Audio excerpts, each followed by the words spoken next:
sila being paid by our taxpayers' money.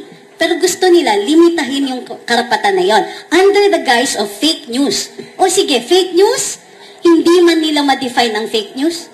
Aminado sila walang batas sa fake news. Aminado sila na even the press secretary says, pag-aaralan pa namin. And Congress's inquiry is, pag-aaralan pa namin. Pero anong ginawa nila nung di kami dumating? Nagpa-imbestiga sa BIR kung nagbabayad kami ng buwis. Sino ba sa kanila ang willing na magpakita ng kanilang salin? Ha? Kung gusto niyo lumaban, sige, pero magdidemand ako laban patas. I'll show you you show me yours, I'll show you mine. Yes. Labas niyo salin niyo. Labasan. Sa pagsusuri ng ilang mga dalubhasa, sinasabi na nila, may problema tayo sa fake news kasi yung ibang sinasabi niyong fake news ay time-bound. Ibig sabihin, pwedeng mali noon, pero totoo na ngayon. O anong gagawin natin kung naparusahan na yung tao?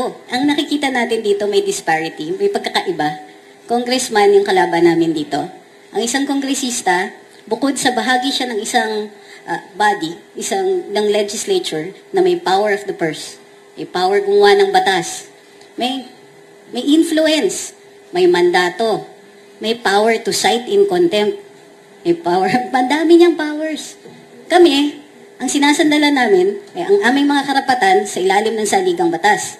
Karapatan magsalita at magpahayag. Karapatan na magpulong-pulong. Karapatan na magpetition for redress of grievances. Garantisado ng saligang batas. Pero, may ini-endanger nila yung karapatan na yan eh. Kaming ordinaryong mamamayan, mayroon kaming sinasandalan, pero kahit yon gusto nilang salagin. Gusto nilang i-corrupt. Kasi yun lang ang nakikita natin dito. Nasa kanila na lahat, may pera sila, may power sila. Kayang-kaya nila kaming i-cite in contempt. Tignan nyo yung pampabalahura nila sa amin during the hearing. They said that because they can. Kaya nilang i-threaten yung lisensya ko. I'm the only lawyer here. And the only reason they were asking for my disbarment is dahil hindi ako nagpakita sa hearing. Pero entitled ako dun. Sa sarili nilang mga rules. Entitled ako to notice. Bukod pa dyan, anong ginawa ko bilang isang abogado?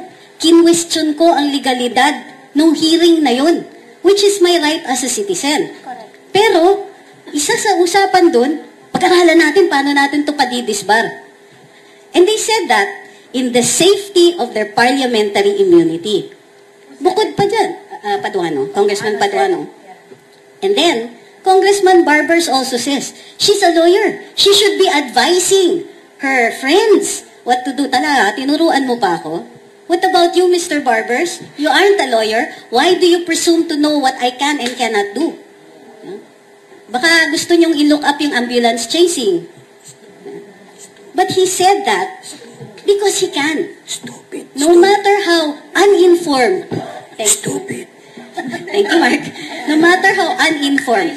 Diba? No matter how out of place. No matter kung paano siya makapanira, kaya niyang sabihin yun. Ang gusto niya, kunin niya yung karapatan namin na magsalita in the same way that he does. Pwede tayong magsalita to check our government officials. Kasi nakaupo sila, by the power of our vote, nakaupo sila being paid by our taxpayers' money. Pero gusto nila limitahin yung karapatan na yon under the guise of fake news. O sige, fake news, hindi man nila ma-define ang fake news. Aminado sila walang batas sa fake news. Aminado sila na even the press secretary says, pag-aaralan pa namin.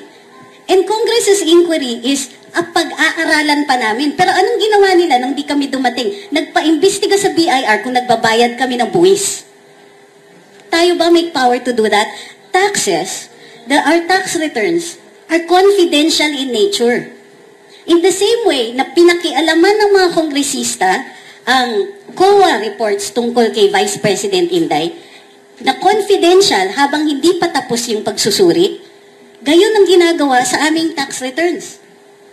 Sino ba sa kanila ang willing na magpakita ng kanilang salin? Ha? Kung gusto niyo lumaban, sige, pero magdidemand ako laban patas. I'll show you you show me yours, I'll show you mine. Yes. Labas niyo salin niyo. Labasan. Labasan ng pera. Gusto nyo. Baka sa kanila meron... Malalaman yung qualified pala kami sa 4 piece.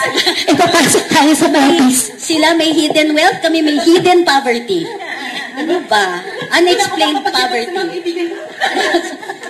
Baka malaman yung account ko, yari tayo.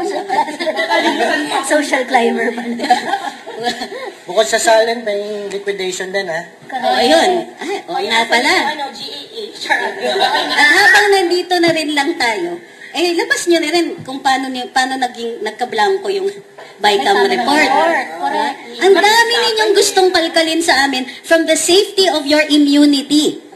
Pues, may limitasyon din po ang immunity ninyo. Correct. Bukod pa dyan, dumudulog sa Korte Suprema ang ilang mga grupo tungkol dun sa mga ginagawa ninyo at tupagin nyo kaya yung depensa nyo. Tama lang naman na magtanong kami. Alam nyo yan. Pero ginagawa nyong excuse yung fake news. Sa pagsusuri ng ilang mga dalubhasa, sinasabi na nila, may problema tayo sa fake news kasi yung ibang sinasabi nyong fake news ay time-bound. Ibig sabihin, pwedeng mali noon, pero totoo na ngayon. O anong gagawin natin kung naparusahan na yung tao? Anong gagawin natin pagka yung katotohanan, kayo mismo yung gumagawa ng pagkapeke na nun? Paano ko yung pagkapeke galing sa inyo? Gagamitin nyo pa rin ba yung parliamentary immunity ninyo? Ang nakakatawa dyan is, akala nyo naman hindi kami nasasaktan in the same way that you are? Meron din naman nagtotroll sa amin. Yung iba, binabayaran nyo pa siguro. Emphasis. Diba?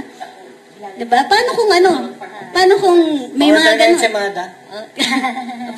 Dalawa ng ensaymada, please. Order. Meron ba? Yan. Paano kung ganun? Kami tinotroll din kami.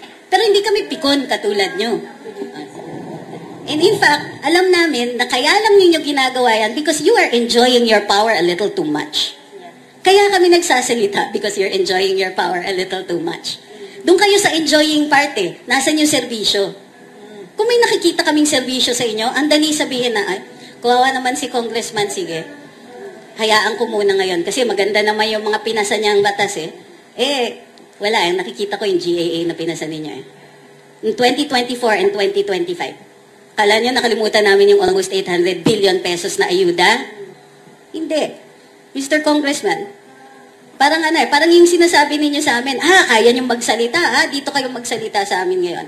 Kami, sabihin din namin yan sa inyo, Mr. Congressman, tara sa korte, doon kayo mag-explain. Media influencers doon po sa prosecutor's office doon po sa Quezon City para magsampa ng patong-patong na kaso ng libel case laban nga dito kay Representative Ace Barbers. Para mas maintindihan lang po ng ating mga kababayan, saan po nag-ugat itong pagsampa po natin ng kaso laban sa kongresista?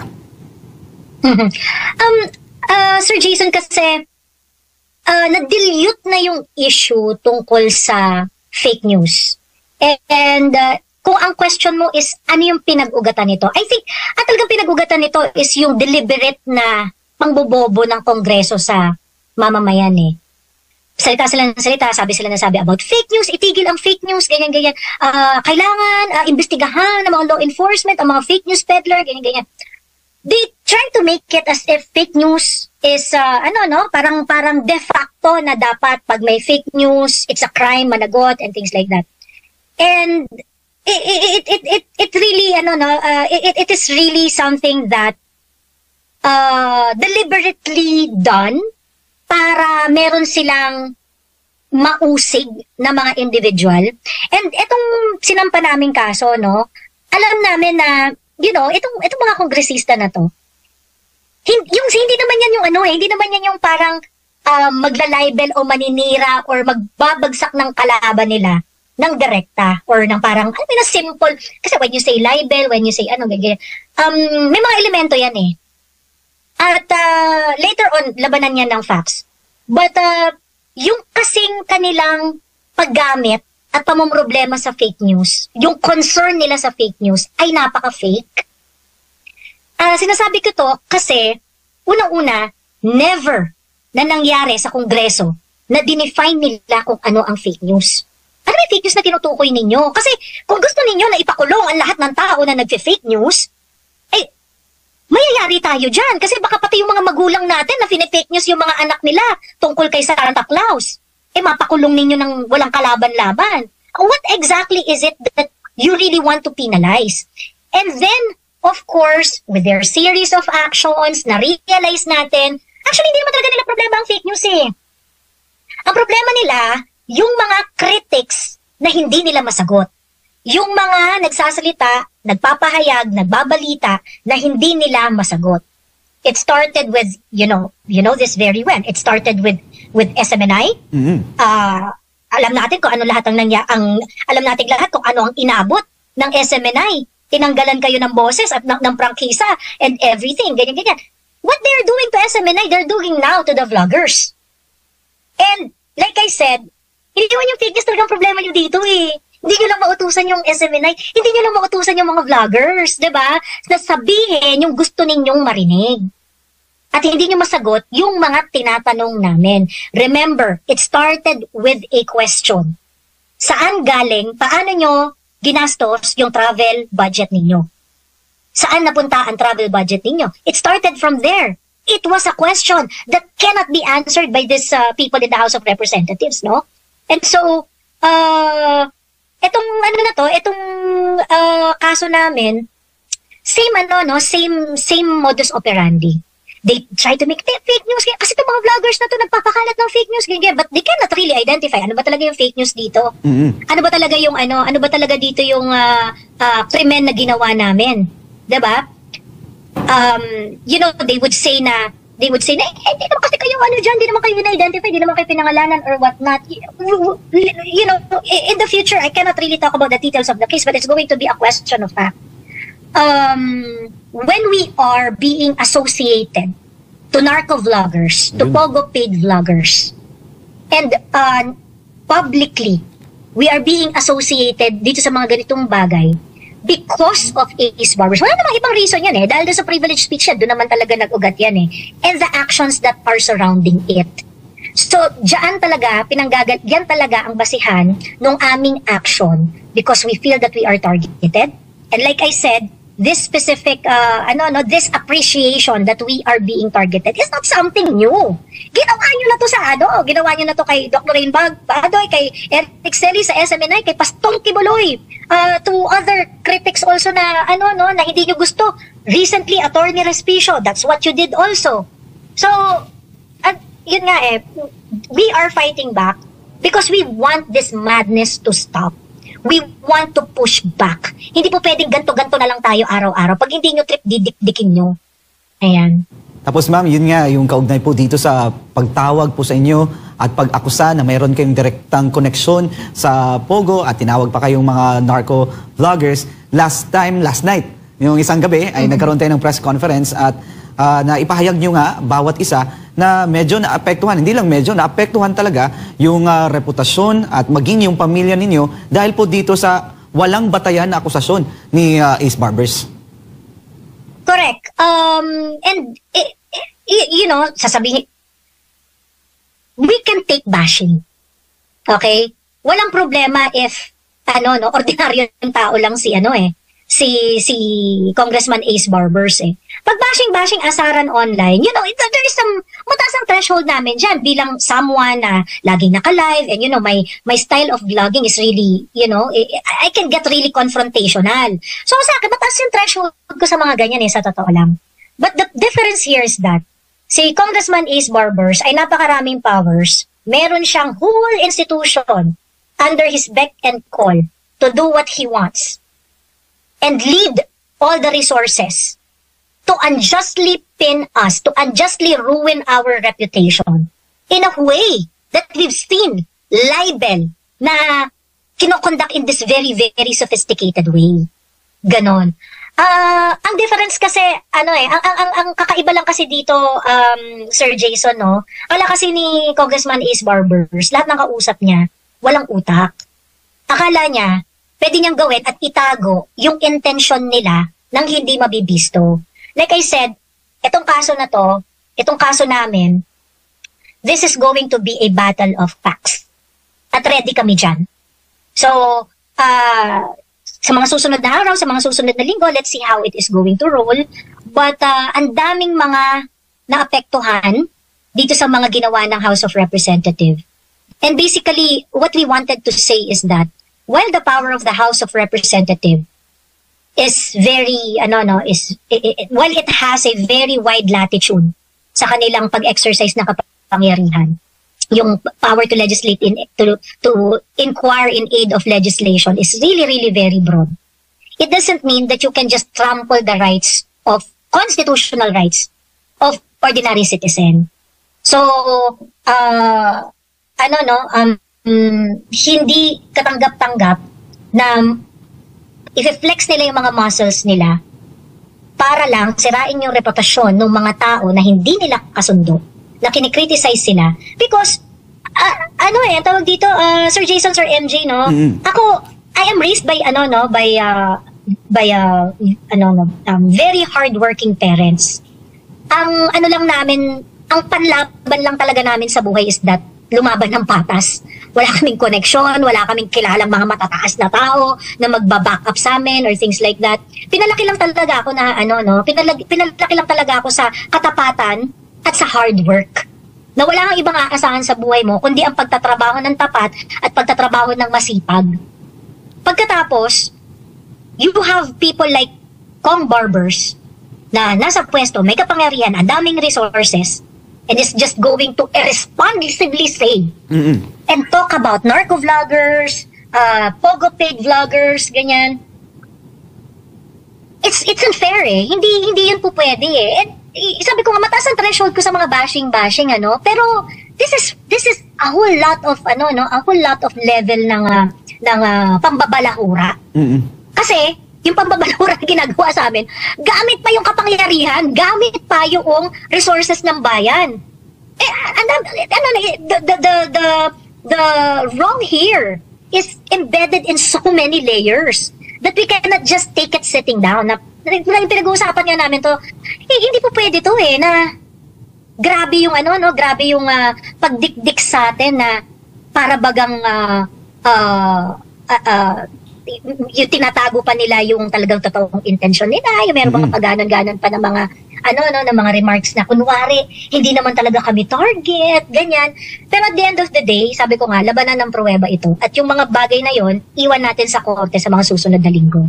Ma'am, hindi po makakaila na yung impluwensya po ng mga vloggers, especially sa inyo po, sa mga social media influencers, ay nabubuksan yung kaisipan, kamalayan ng ating mga kababayan, especially po sa mga usapin patungkol sa mga nangyayari dito sa ating bansa, especially about sa budget, about dyan sa PhilHealth. Sa tingin niyo po ba, ma'am, hakbang po ito, dahil lumalaki at lumalawak ang impluwensya po ninyo ng mga vloggers, hakbang po ito ng kongresista para patahimikin at takutin yung mga gustong sumunod po sa inyo, na gusto ring magsalita against the government. At parang sabihin, itong ginawa namin sa mga vloggers, kung magsasalita din kayo, ito yung mangyayari sa inyo. Correct. Definitely, yan talaga ang intention, Definitely, ang nila dyan, ang intention nila is mag-fold kami, 'di ba? Mag-fold kami. Na matakot, hindi na magsalita. Yung mga susunod na magsasalita, ganito gagawin sa inyo, papatawag uli kayo sa hearing. I remember, bago nag-start yung unang-unang hearing, kasi ang hearing dyan sa TRICOM supposedly January 27 eh. Yun yung unang announcement ni Dan Fernandez. Hanggang sa makareceive na nga kami ng imbitasyon, at yung imbitasyon, ang unang hearing ay naging February 4. I remember vividly, na 2 days, 3 days before ng February 4, talagang kumakalat yung mga social media post na babalatan ng buhay ng Kongreso ang mga DDS vloggers, ganyan-ganyan. Kasi at that time pinublish na rin yung name namin eh. So talagang talagang I know that the intention is really to intimidate us, to silence us. Lo and behold, nakita natin kung ano nangyari noong February 4, at noong February 4 nga, pati itong si Congressman Benny Abante, di nakapagpigil at talagang gustong makipag-engage sa sa Murahan Fest sa akin. Sabi ko nga parang, kung yun ang gusto nang gawin itong mga kongresista, wala namang problema. Pwede po kitang puntahan sa sa opisina ninyo, tapos magmurahan po tayo maghapon. Pero, alam po natin kung ano ang intensyon ninyo. Ang intensyon po ninyo, gusto nyo po kaming ikulong, gusto nyo kaming patahimikin, gusto nyo kaming i-intimidate, gusto nyo kaming takutin. Ang problema, hindi po kami matatakutin. Lalo na, yung mga, yung other ano ko rin, mga kasama ko na nag-file, no, na magpa-file pang iba dito sa pangyayaring ito regarding this incident. Wala kaming makita na parte na dapat intindihin na lang. So, pasensya sila dahil hindi kami matatakutin at yung kanilang mga moves para takutin kami ay hindi umeffect. So, talagang kita-kita tayo sa finals. Hanggang dulo to. Ma'am, I have one question po before ibigay ko kay MJ. And gusto ko lang itong tanungin ulit. I have asked this question last press conference at for emphasis lang. Kasi this coming 2025 elections, we'll be choosing a next set of leaders. We'll be choosing our senators, our representatives sa mga lugar natin. Gaano po ba kahalaga itong 2025 elections para mas maintindihan lang ng ating mga kababayan para baguhin itong tahak po ng ating bansa at itong kasulukuyang nangyayari po, especially dyan sa House of Representatives at maging dito sa Senado? It is very important that someone is pushing back. At kaya importante itong 2025 election kasi kailangan magkaroon ng tao sa ating gobyerno, sa Kongreso, sa Senado, na magpo-push back. 2025 election is very important to show our protest. To make sure na lahat ng mga kandidato na hindi kaalyado ng BBM administration ay makapasok. Okay? So that is why ako nga Jason, inano ko talaga pa lang to, October 2024 pa lang to. I was talking about this already. Na kailangan talaga ng pushback. Kailangan talaga na maghalal ng mga tao diyan sa Senado, diyan sa Kongreso, ng mga hindi lang yes men and women ng presidente or ng House Speaker. Kailangan mo ng mga taong may integridad na hindi basta-basta mabibili ng BBM administration or hindi basta-basta magbabaw dito sa current administration na to. And so, para sa akin I am actively campaigning to vote the PDP Laban slate, the full slate of PDP Laban, no? So, yung full slate na yan, that includes yung mga guest candidates, si Pastor Kibuloy, si Attorney Vic Rodriguez, at si Congressman Rodante Marcoleta. Aside from the 6 that are already, talagang PDP from the beginning. Importante ito because of the turn of events sa mga nakakaraang buwan. Nakita natin, wala man nag-o-oppose eh. And if we are going to allow the situation to perpetuate, at ang mananalo dyan ay mga kakampi nila, it's going to affect how the election is going to turn out pagdating ng mga maybe 2 or 3 election cycle. 2025 election is important because it's going to set the mood for the next election cycles. At kapag natalo tayo ngayong 2025, talo na tayo ng 2028, talo na tayo ng susunod pang mga eleksyon. Because we are not able to show that we can push back. So, importante itong election na to kasi ito yung panahon at paraan para makapagprotesta ang mga tao na hindi natin gusto ang mga nangyayari. Kailangan natin ng mga tao na hindi papakompromiso dito sa current na gobyerno natin. Whether the position is in the elected executive position or dyan sa Senado or dyan sa Kongreso. Maglagay tayo ng mga taong hindi nila kakampi. Hi, Ma'am Joey. Good evening. Ma'am, do you think nangyayari itong mga nangyayari ngayon, ginagawa ng 19th Congress kung walang mga persecution, quote-unquote, sa mga Duterte, VP Sara, and his father, the former president? Yun kasi Sir NJ yung patunay na yung 2025 election really goes beyond 2025. They are scared of another Duterte presidency. Diba? Yun talaga yan eh. So, kaya nga sabi ko, iboboto ko yung mga kandidato na aligned sa politics ng mga Duterte. Diba? Kasi pagka-align yung politics mo sa mga Duterte, definitely, service-oriented yan, concern sa delivery ng mga projects, concern sa welfare ng mga tao, meron talagang serbisyo na nakakarating sa ordinaryong mamamayan. And so, maraming naipakita si PRRD nung panahon niya na I think yun yung reason kaya ayaw nilang magkaroon pa ng another Duterte presidency. I don't know, maybe kasi siguro hindi sila nakabongga nung panahon ng, hindi sila hindi nila nakuha yung mga gusto nila nung panahon ni PRRD. And definitely, they're not gonna get it kapag kasi Inday Sara na ang presidente. This election looks beyond 2025. That's for sure. At it is a fact. Kahit naman yung mga yung mga political observer na iba ang kulay, they recognize that whatever the government is doing right now, it is directed sa mga Duterte para sirain sila.